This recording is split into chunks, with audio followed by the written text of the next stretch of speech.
कोलकाता में रामनवमी शोभा यात्रा पर हमला। बीजेपी सांसद सुकांता मजूमदार ने दावा किया, गाड़ियों पर पत्थर बरसाए गए। बीजेपी सांसद की तरफ से एक्स पर पोस्ट किया गया। कोलकाता के पार्क सर्कस 7 पॉइंट इलाके में हमला हुआ। हिंदू भक्तों पर बर्बर हमला किया गया। ये सुकांता मजूमदार जिनकी तरफ से जो पोस्ट किया गया है वो आपकी टीवी स्क्रीन पर, जिसके जरिए उन्होंने यहाँ पर जो आरोप लगाए हैं और जो बातें उन्होंने कही है वो अपने आप में बहुत गंभीर है, क्योंकि आपको मालूम है कि किस तरीके से रामनवमी को लेकर के वहाँ पर सुरक्षा कड़ी कर दी गई थी। इसके अलावा कई सारे प्रतिबंध जो हैं वो भी वहाँ पर लगाए गए थे और इसी को लेकर के केंद्रीय राज्य मंत्री सुकांता मजूमदार की तरफ से जो पोस्ट किया गया है वो आपको लगातार दिखा रहे हैं और उनकी तरफ से बाकायदा वीडियोस भी इसमें जारी कर दिए गए हैं। उन्होंने इसको लेकर के सरकार से सवाल पूछे और उन्होंने ये भी कहा कि कोलकाता के पार्क सर्कस 7 पॉइंट एरिया में दरअसल वहाँ पर जो हिंदू श्रद्धालु हैं उन पर यहाँ पर हमला होता है। साथ ही साथ उन्होंने ये भी कहा कि वहाँ पर जो गाड़ियों में भगवा झंडे लगे हुए थे, किस तरीके से उनको निशाना बनाया गया।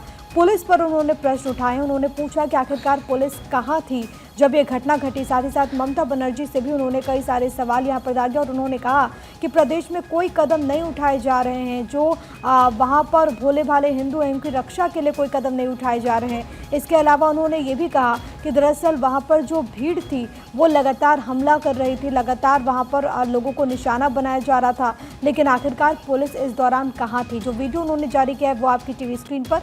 कुल मिलाकर के इसको लेकर के पश्चिम बंगाल की सियासत बेहद तेज हो चली और सबसे बड़ी बात है कि रामनवमी के जुलूस को लेकर के, शोभा यात्रा को लेकर के, क्योंकि मामला कोर्ट में भी वहां पर पहुंचा था, फिर अनुमति दी गई। इस दौरान कई सारे बंदिशें भी लगाई गई, डीजे पर भी रोक लगाई गई थी, लेकिन वहां पर पुलिस प्रशासन की तरफ से जो दावा किया गया यानी कि पूरी तरीके से चौकसी का, आखिरकार वो दावे कहाँ गए, ये प्रश्न उठाते हुए यहाँ पर केंद्र सरकार में दरअसल मंत्री हैं सुकांता मजूमदार और बहुत प्रमुखता से वो पश्चिम बंगाल की आवाज़ भी उठाते हैं। वहाँ के सांसद हैं और उन्होंने इसको लेकर के लगातार सवाल उठाए हैं। पश्चिम बंगाल बीजेपी अध्यक्ष भी हैं सुकांता मजूमदार, उनकी तरफ से जो पोस्ट किया गया वो लगातार आपको दिखा रहे हैं।